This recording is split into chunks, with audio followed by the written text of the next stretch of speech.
لقد كان لكم في رسول الله أسوة حسنة لمن كان يرجو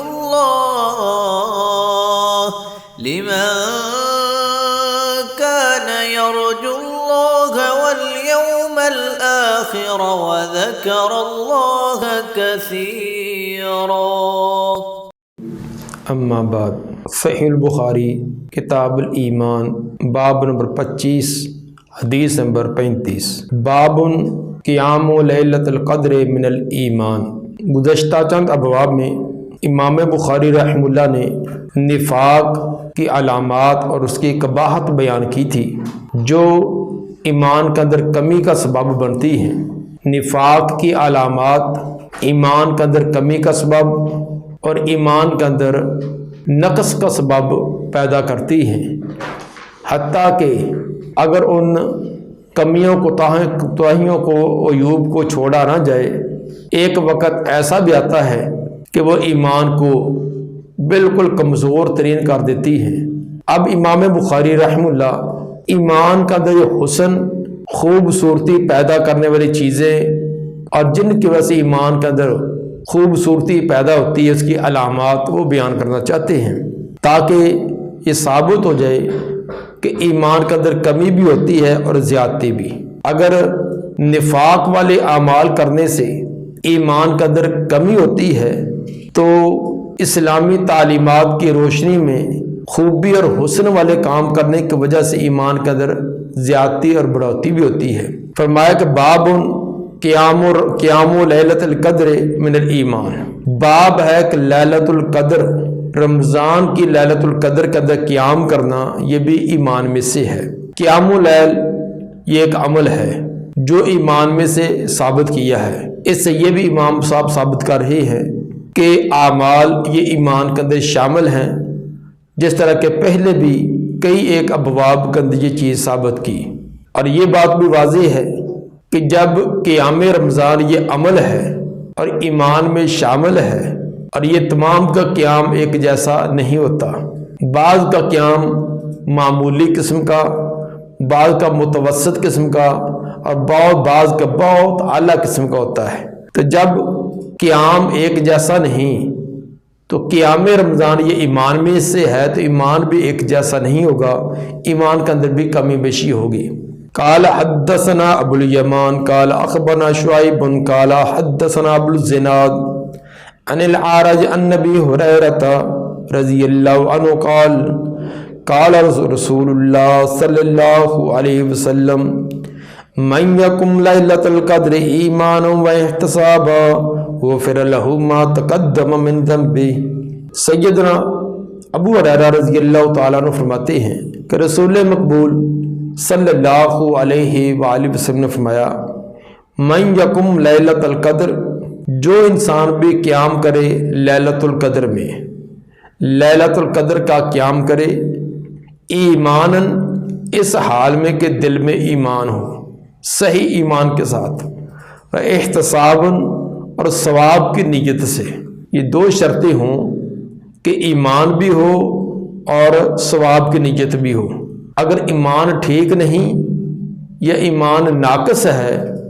تو پھر عمل کا نتیجہ وہ نہ نکلے گا جو خالص اور پیور والے ایمان والے کا ہوتا ہے. دوسرا، اگر ایمان تو ہے، ایمان تو خالص ہے، لیکن جو آگے عمل کر رہا ہے اس کے اندر احتساب نہیں، ثواب کی نیت نہیں، دکھلاوا، ریاکاری، شہرت، یا جیسے آج کل تاک راتوں کا کھانے پینے کے انتظامات، وہ لالچ اور طمع ہے. تو اگر ایسے مقاصد ہیں تو پھر آگے آنے والی جو خوبی اور شرف ہے وہ حاصل نہ ہوگا. جو قیام کرے لیلۃ القدر کا ایمان اور احتساب کے ساتھ، غفر له ما تقدم من ذنبه، تو معاف کر دیے جاتے ہیں اس کے تمام جو پہلے گناہ گزر چکے، سابقہ اس کے تمام گناہ معاف کر دیے جاتے ہیں. کس قدر شرف، مرتبہ اور مقام ہے کہ جو ٹھیک طریقے سے شریعت کی تعلیمات کے مطابق عمل کرے، اگر سے عمل بہت زیادہ بھاری اور مشکل نہ بھی ہو، لیکن چھوٹے اعمال کرنے کے اندر بھی اللہ وہ درجہ دیتا ہے کہ زندگی بھر کے گناہ صرف لیلۃ القدر کا قیام کرنے سے معاف ہو جاتے ہیں۔ نیک اور صالح اعمال یہ کفارہ بن جاتے ہیں گناہوں کا، جس طرح کہ بیان کیا کہ لیلۃ القدر کا قیام یہ سابقہ سارے گناہوں کا کفارہ ہے۔ یہ بات واضح ہوگی کہ نیک اور صالح اعمال گناہوں کا کفارہ ہے، تو گناہ کرنے سے انسان اسلام سے خارج نہیں ہوتا۔ اگر خارج ہوتا ہو تو نیک عمل اس کا کفارہ نہ بنے، بلکہ اس کے لیے تو تجدید ایمان ہونی چاہیے۔ اگر گناہ کا ارتکاب کرنے سے انسان اسلام سے ایمان سے خارج ہو جائے، جس طرح کے خارجیوں کا اور معتزلہ کا یہ غلط اور باطل نظریہ ہے، تو پھر رمضان کا قیام ہو یا دیگر نیک اعمال ہوں تو اس کو فائدہ ہی نہیں ہونا چاہیے، کیونکہ تو وہ تو گناہ کرنے کی وجہ سے اسلام سے خارج ہو گیا۔ اس کے لیے تو پہلے تجدید ایمان لازم ہے، جبکہ آپ نے فرمایا کہ کتنے بھی اس نے گناہ کیے ہیں تو صحیح ایمان اور احتساب کے ساتھ قیام کیا ہے تو اس کے گناہوں کا کفارہ بنے گا۔ ہاں البتہ یہ اہل علم علماء نے تفصیل بیان کی ہے کہ گناہوں سے مراد کون سے گناہ ہیں۔ صغیرہ گناہ مراد ہے یا کبیرہ بھی؟ صغیرہ کے بارے میں تو تمام کا اتفاق ہے کہ صغیرہ گناہ معاف ہوتے ہیں۔ کبیرہ کے بارے میں بعض اہل علم کہتے ہیں کہ کبیرہ گناہ توبہ سے معاف ہوگا۔ تو یقیناً جو ایمان اور احتساب کی وجہ سے رات کا قیام کرے گا، رمضان کا قیام کرے گا، تو گناہ کی معافی تو مانگے گا ہی، اور نہیں تو نماز کے اندر ہی گناہ کی معافی ہے۔ اللہ مغفر لی گناہوں کا استغفار کتنی بار آتا ہے، رکوع سجدے کی دعاؤں میں بھی ہے، تشہد کے اندر بیٹھ کر بھی ہے۔ تو جو ان دو شرطوں کے ساتھ ایمان اور احتساب کی شرط کے ساتھ قیام کرے گا، یقیناً وہ گناہ کی معافی ضرور مانگے گا۔ گناہ کی معافی کے لیے کوئی لازمی نہیں ہے کہ وہ الگ سے بیٹھ کر ہاتھ اٹھا کر بڑی التجا کے ساتھ خصوصی دعا کرے وہی معافی ہوتی ہے۔ نماز کے اندر بھی معافی ہے، سلام پھیرنے کے بعد بھی استغفر اللہ کہا جاتا ہے، وہ بھی زبان سے معافی مانگی جا رہی ہے۔ تو الغرض ہے اس سے گناہ صغیرہ مراد لیں یا کبیرہ لیں،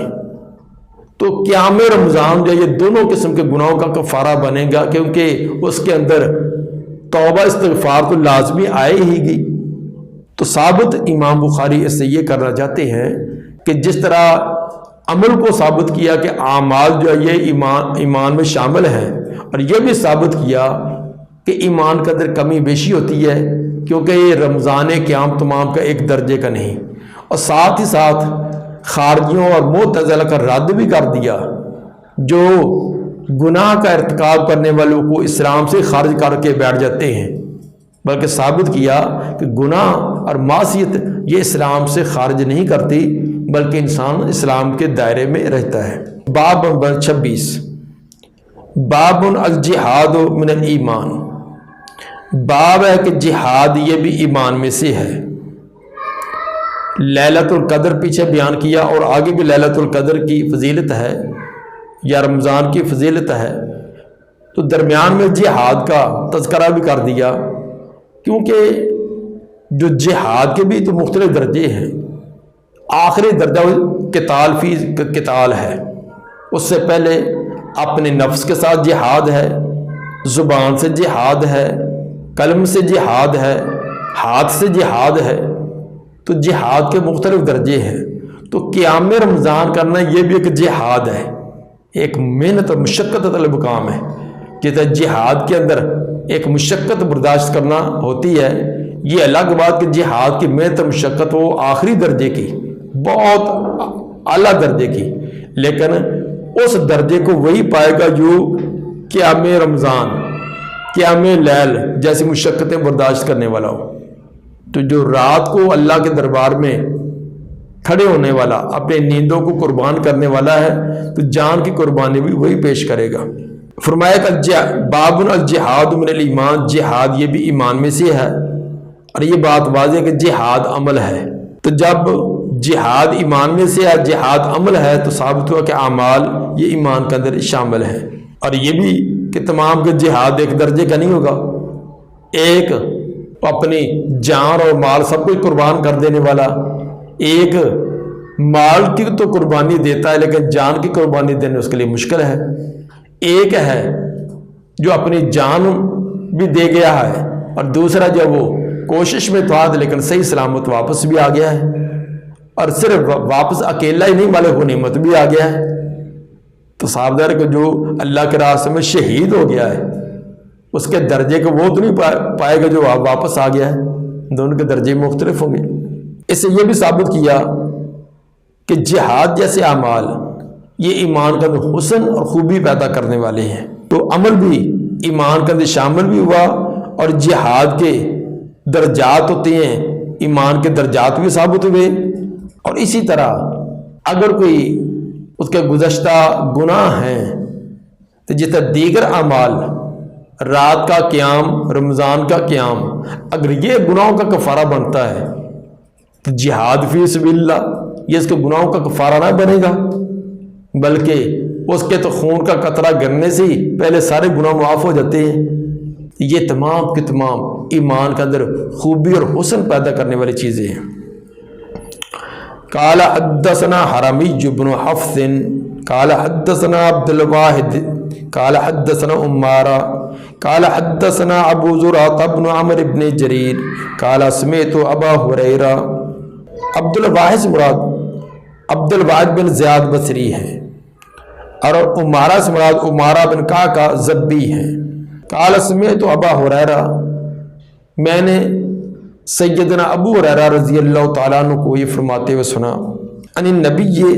صلی اللہ علیہ وسلم، وہ رسول مقبول صلی اللہ علیہ وآلہ وسلم سے یہ بات بیان کر رہے تھے۔ قال انتدب اللہ لمن خرج فی سبیلہ لا یخرج الا ایمان بی و تصدیق برسولی۔ قال، آپ نے فرمایا کہ انتدب اللہ، اللہ تعالیٰ ذمہ داری دیتا ہے، انتدب ذمہ داری دینا، اللہ ذمہ داری دیتا ہے لمن خرج فی سبیلہ، اس کو جو نکلتا ہے اللہ کے راستہ میں، جو اللہ کے راستہ میں نکلتا ہے اللہ تعالیٰ ذمہ داری دیتا ہے۔ شرط یہ کہ لا یخرج الا ایمان بی و تصدیق برسولی، کہ نہ اس کو نکالے گھر سے مگر میرے ساتھ ایمان اور میرے پیغمبروں پر تصدیق۔ گھر سے اللہ کی ذات پر، اللہ کی ذات، اللہ کی صفات، اللہ کے احکام پر پورا کامل ایمان، اپنی شہرت کے لیے، ریاکاری کے لیے، اپنی شجاعت کے لیے، مال غنیمت کے لیے، ان مقاصد کے لیے گھر سے نہ نکلے، بلکہ اللہ کی رضا، اللہ کے احکام پر عمل کرنا، یہ چیز اس کو نکال کر لے جائے۔ اور تصدیق برسولی، اور دوسری اللہ کی وحدانیت کے ساتھ ساتھ رسولوں کی تصدیق، رسولوں کی تعلیمات کو تسلیم کرنا، ان دو چیزوں کے ساتھ جو نکلے، ان ارجعوا بما نال من اجر او غنیمہ،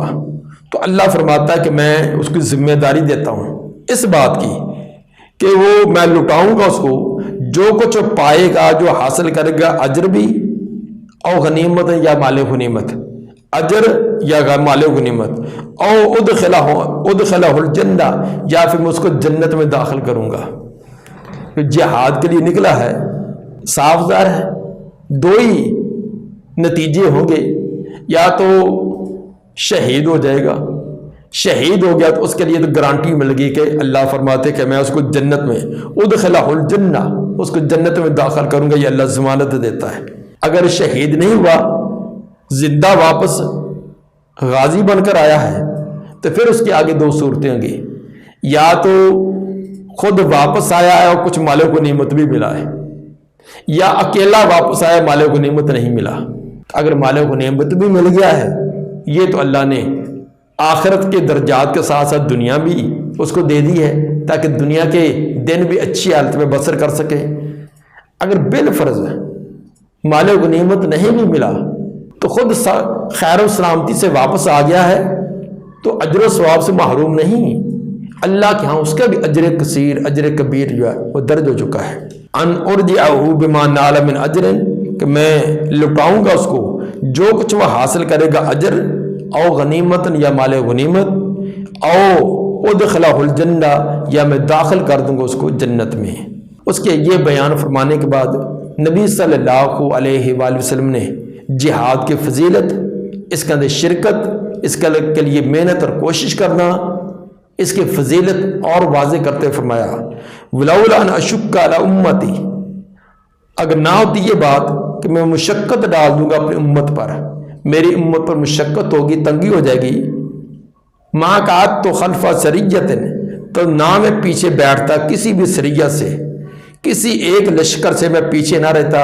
بلکہ جتنے بھی جہاد کے لیے لشکر جاتے، چھوٹے ہوتے یا بڑے، ہر ایک اندر میں خود بنفس نفیس اس میں شرکت کرتا۔ لیکن اگر میں نے یہ کام کیا تو پھر میرا ہر امتی میرے سے طریقے اور سنت پر عمل کرتے ہوئے وہ اس کے اندر ضرور اپنی شرکت شامل کرے گا، اور باقی تمام کام جو ہے وہ ان کی طرف توجہ اتنی نہ رہے گی۔ تو چونکہ یہ اگر تمام کے تمام جہاد کے لیے نکل کھڑے ہوں اور اپنے تمام قوتیں اسی طرف لگائیں تو دنیا کے اور بھی بہت سارے کام ہیں، دعوت و تبلیغ ہے اور دین کے پڑھنے پڑھانے کے کام ہیں، باقی دنیاوی معاملات بھی ہیں، یہ سلسلے بھی تو چلنے ہیں۔ تو اس کے لیے کچھ لوگ تو جہاد کے لیے ہوں گے، لیکن تمام کے تمام دنیاوی معاملات وہ بھی تو طے کرنے ہیں، ان کو بھی حل کرنا ہے۔ اس لیے آپ نے فرمایا کہ ولولا ان اشک علی امتی ما قعدت خلف سریۃ، اگر نہ ہوتی یہ بات کہ میں مشقت ڈال دوں گا اپنی امت پر تو میں نہ بیٹھ رہتا کسی ایک سریہ سے بھی۔ وَلَوَدِدتُّ انی اقتل فی سبیل اللہ، میری تو یہ دلی تمنا ہے، میں یہ پسند کرتا ہوں کہ میں شہید کر دیا جو اللہ کے راستہ میں، ثم احیا، پھر مجھے زندہ کر دیا جائے، ثم اقتل، پھر مجھے اللہ کے راستہ میں شہید کر دیا جائے، ثم احیا، پھر زندہ کیا جائے، ثم اقتل، پھر شہید کر دیا جائے۔ شہادت اللہ کے راستہ میں اپنی جان کی بازی لگا دینا، یہ اتنا عظیم مرتبہ اور مقام کا سبب اور ذریعہ ہے کہ آپ فرماتے کہ بار بار مجھے زندگی ملے تو بار بار اللہ کے راستے میں اس کو قربان کرتا جاؤں، پیش کرتا جاؤں۔ یہ امام بخاری رحمہ اللہ اس کے علاوہ 8 جگہ اور بھی یہ روایت لائے ہیں۔ تو ثابت اس امام بخاری نے یہ کیا کہ قیام رمضان اور جہاد سے وہ گناہ معاف ہو جاتے ہیں جو جن کا تعلق حقوق اللہ کے ساتھ ہے۔ اس کے اندر راجح بات یہی ہے کہ قیام رمضان سے یا جہاد فی سبیل اللہ سے جن گناہوں کی معافی کا تذکرہ کیا گیا ہے، اس مراد حقوق اللہ کے حقوق کی ادائیگی کے اندر جو کمی بیشی ہونے کی وجہ سے جو نافرمانی اور معصیت ہوتی ہے وہ مراد ہے۔ باقی رہے حقوق العباد، بندوں پر کوئی ظلم و زیادتی کی ہے، لین دین کے معاملات ہیں، تو وہ بندوں سے معاف ہوں گے۔ ہاں البتہ اگر دنیا کے اندر اس کی معافی کا کوئی ذریعہ طریقہ نہیں بن سکا تو قیامت کے دن بھی اللہ تعالیٰ معاف تو کریں گے، لیکن اس کا طریقہ یہ ہوگا کہ جب تک بندہ خود معاف نہیں کرے گا، مثلا جس کا اس نے کوئی قرضہ دینا ہے، کوئی معاملہ کرنا ہے، جو ظلم و زیادتی کی ہے، اس کے نیک عمل اٹھا کر اس کو دے دیے جائیں گے۔ ایک تو یہ فیصلے کا طریقہ ہوگا۔ اگر اس کی نیکیاں ختم ہو جائیں، ابھی اس کے حقدار باقی ہوں، تو بندوں کے گناہ جن کا یہ دیندار ہے ان کے گناہ اٹھا کے اس کے گلے ڈال دیے جائیں گے، یا اللہ تعالیٰ اپنی رحمت سے اس کو درجات بلند کر اس کے بڑھا دے، جس کی وجہ سے وہ اس کو معاف کرنے کے لیے راضی ہو جائے گا۔ تو بہرحال جو بندوں کے معاملات ہیں، یہ اس کے اندر پوری کوشش کرنی چاہیے کہ کسی پر اول تو ظلم و زیادتی کرے ہی نہ۔ اگر بالفرض جذباتوں کے ہاتھوں وہ ایسا کر بیٹھا ہے تو پہلی فرصت کے اندر اسے معافی مانگے۔ اگر فوراً نہیں ہے، کچھ دیر بھی ہو گئی ہے، کوئی طرح طرح کی شرم و حجاب درمیان میں حائل رہے ہیں، تو جب موقع ملے اسے معافی مانگی جائے۔ اگر دنیا میں ایسا نہ ہوا تو آخرت کے اندر پھر نیک اعمال دینا پڑیں گے یا دوسرے کے گناہ اپنے ذمہ لینے پڑیں گے۔ باب نمبر 27، باب تطوع قیام رمضان من الایمان۔ باب ہے کہ قیام رمضان کے اندر قیام کرنا یہ تطوع ہے، من الایمان، لیکن ہے ایمان میں سے ہے۔ اس ثابت امام بخاری یہ کرنا چاہتے ہیں کہ قیام رمضان یہ تطوع اور نفلی عبادت ہے، فرض نہیں ہے۔ جب نفلی عبادت تطوع عبادت ہے، وہ ایمان کے اندر زیادتی کا خوبصورتی پیدا کرنے کا سبب بن سکتی ہے، تو فرضی عبادات، لازمی عبادات وہ تو بالاولا بنیں گے۔ جب نفلی عبادات، قیام رمضان ہے، دیگر نفلی کام ہیں، وہ ایمان کے اندر بڑھوتی کا، ایمان کے خوبصورت بننے کا سبب بنتے ہیں، جو فرض ہیں، لازم ہیں، وہ تو بالاولا بنیں گے۔ قال حدثنا اسماعیل قال حدثني مالك عن ابن شهاب عن حمید بن عبد الرحمن عن ابی ہریرہ۔ حدثنا اسماعیل، امام بخاری کے شیخ اسماعیل سے مراد اسماعیل بن ابی اویس مدنی ہے، اور باقی روایت کا تذکرہ پیچھے ہو چکا ہے۔ سیدنا ابو ہریرہ رضی اللہ تعالیٰ عنہ فرماتے ہیں ان رسول اللہ صلی اللہ علیہ وسلم قال، آپ صلی اللہ علیہ وسلم نے فرمایا، من قام رمضان ایمان و احتساب، جس نے قیام کیا رمضان کا ایمان اور احتساب کے ساتھ، ایمان بھی ہو، ثواب کی نیت بھی ہو، غفر له ما تقدم من ذنبہ، تو معاف کر دیے جاتے اس کے جو بھی گناہ گزر چکے، پہلے سابقہ تمام کے تمام گناہ اس کے معاف کر دیے جاتے ہیں۔ تو اس سے یہ ثابت ہوا کہ من قام رمضان، رمضان کا قیام، جس طرح کہ پیچھے اس کی تفصیل آ چکی، تو اس میں صرف اتنا ہی فرق بیان کیا ہے کہ قیام رمضان یہ تطوع ہے، اور تطوع اور نفلی عبادت کرنے سے بھی یہ گناہوں کی معافی کا سبب اور درجات کی بلندی کا سبب بنتے ہیں۔ باب صوم رمضان احتساب من الایمان، باب نمبر 28 یہ امام صاحب قائم کر رہے ہیں کہ رمضان کا روزہ احتساب، ایمان اور احتساب کے ساتھ کیا جائے تو من الایمان، یہ بھی ایمان میں سے ہے۔ پیچھے والے باب اور اس باب کے اندر ایک آپ واضح فرق دیکھ رہے ہیں۔ پیچھے میں کہا تھا باب تطوع قیام رمضان من الایمان، حالانکہ حدیث کے اندر وہاں بھی ایمان اور احتساب کا لفظ بھی ہے، لیکن وہاں امام بخاری رحمہ اللہ نے باب کے اندر احتساب کا لفظ بیان نہیں کیا، اور یہاں صوم رمضان کے اندر احتساب کا لفظ بیان کیا، حالانکہ حدیث کے دونوں حدیثوں کے اندر احتساب کا لفظ موجود ہے۔ اس کے اندر امام بخاری رحمہ اللہ کی ایک بڑی باریک نظر، ایک بڑا لطیف اشارہ وہ کرنا چاہتے ہیں۔ مقصد یہ بتلانا ہے کہ قیام رمضان یہ نفلی عبادت ہے، تو نفلی عبادت کے لیے جو کھڑا ہوگا لازم کے اندر اس کے اندر احتساب والی بات ہوگی، کیونکہ اللہ کی طرف سے لازم تو ہے نہیں، رمضان کا قیام، تراویح یہ لازم تو نہیں ہے، نفلی عبادت ہے۔ تو اب جو نفلی عبادت رات کو کھڑا ہو کر رہا ہے تو لازمی احتساب ثواب والی اس کی نیت ضرور ہوگی، ظن غالب یہی ہوتا ہے۔ باقی رہا روزہ کے فرض چیز ہے، لازم ہے، وہ تو ہر صورت میں رکھنا ہی رکھنا ہے، اس میں تو چھوڑنے کی گنجائش نہیں۔ تو اس کے اندر ہو سکتا ہے کہ انسان مجبوری سی سمجھ کر کہ یار اللہ کی طرف سے ہے، دل تو چاہتا نہیں ہے، گرمی کا بڑا موسم ہے، چل رکھنا ہی پڑے گا، تو اس کے اندر شاید ثواب کی اندر کمی، ثواب والی نیت نہ ہو۔ تو نفلی عبادت کے اندر تو ظن غالب اس کے اندر ثواب کی امید ہوتی ہے، اس لیے وہاں پیچھے والے باب کا اندر احتساب کا لفظ نہیں استعمال کیا۔ اور جو فرضی عبادت ہوتی ہے اس کے اندر بعض اوقات ثواب والی بات کمزور ہو جاتی ہے، اس کے اندر ایک جبر اور مجبوری بھی ظاہر ہوتی ہے، تو اس لیے فرمایا کہ جو اس کے اندر احتساب ثواب کی نیت سے کرے گا تو اجر و ثواب اس کو ہے۔ حدیث نمبر 38 جو بیان کر رہے ہیں امام بخاری، قال حدثنا ابن سلام قال اخبرنا محمد بن فضیل قال حدثنا یحیی بن سعید عن ابی سلمہ عن ابی ہریرہ قال قال رسول اللہ صلی اللہ علیہ وسلم من صام رمضان ایمانا و احتسابا غفر له ما تقدم من ذنبہ، آپ نے فرمایا کہ جو روزہ رکھتا ہے رمضان کا ایمان اور احتساب کے ساتھ، غفر له ما تقدم من ذنبہ، اس کے پہلے تمام گناہ معاف کر دیے جاتے ہیں۔ رمضان کا روزہ بعد میں ہے اور قیام پہلے ہوتا ہے، حالانکہ قیام جو یہ ایک نفلی عبادت ہے، روزہ یہ فرضی چیز ہے۔ تو عام طور پر تو یہ طریقہ یہ ہے کہ پہلے فرائض کا تذکرہ ہوتا ہے، بعد میں نوافل کا۔ روزہ فرض ہے اور رمضان کا قیام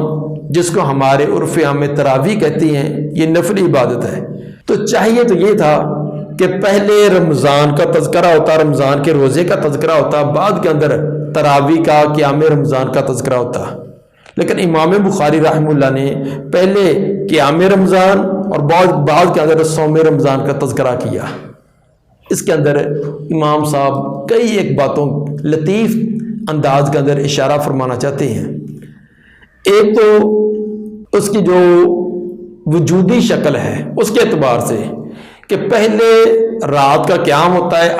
اگلے دن روزہ ہوتا ہے، قیام کا وقت پہلے ہے اور روزے کا وقت بعد میں ہے۔ تو جو وجودی شکل ہے امام صاحب نے وہی مد نظر رکھی کہ چونکہ پہلے قیام ہوتا ہے اس لیے پہلے قیام کا تذکرہ، بعد میں صوم ہوتا ہے، صوم رمضان ہوتا ہے، بعد میں صوم کا تذکرہ۔ ایک وجہ تو یہ بھی ہے۔ دوسرا، جو رمضان کا روزہ یہ ہے فرض ہے، جبکہ قیام رمضان کا قیام یہ ہے تطوع، تو پھر بھی اس کے اندر ایک مقدم کرنے کی وجہ یہ کہ قیام جو ہوتا ہے نا یہ ایک تمہید ہے روزے کی، رات کو قیام کرنا یہ ایک اگلے دن روزہ رکھنے کی تمہید ہے۔ تو تمہید پہلے ہوتی ہے، وہ کام بعد میں ہوتا ہے۔ کوئی کتاب بھی آپ دیکھیں پہلے اس کی تمہید ہوتی ہے، بعد میں اصل کتاب آتی ہے۔ تو قیام رمضان گویا کہ یہ رمضان کی تمہید ہوتی ہے۔ رمضان کا روزہ جو ہے قیام اس کی تمہید ہے، تو پہلے تمہید کا ذکر کیا اور بعد کے اندر روزے کا کیا۔ تیسری بات نے یہ بھی وجہ بیان کی ہے کہ فرائض کو اگر نوافل کے ساتھ کیا جائے، پہلے نوافل وغیرہ ادا کر کے فرائض کو ادا کیا جائے تو اس کا شرف قبولیت بڑھ جاتا ہے۔ ہم دیکھتے ہیں کہ فرض نمازوں سے پہلے کوئی سنت اور نوافل رکھے گئے ہیں، ایک تو تاکہ یہ نفلی عبادت جو ہمارے فرائض کی قبولیت کا سبب بنے، راستہ ہموار ہو جائے۔ تو اس لیے رمضان کا روزہ ایک بڑی شرف والا ہے، اس سے پہلے قیام رمضان کیا جاتا ہے تاکہ اگلے دن پورے بھوک پیاس کر کے جو روزہ رکھنا ہے اس کے شرف مرتبہ مقام کو یہ بڑھائے اور اس کی قبولیت اللہ کے دربار میں بہت قریب ہو جائے۔ اللہ تعالیٰ سے دعا ہے کہ نبی صلی اللہ علیہ وسلم کے فرامین کے مطابق ہمیں عقیدہ نظریہ رکھنے، اس کے مطابق عمل کرنے کی توفیق عطا فرمائے۔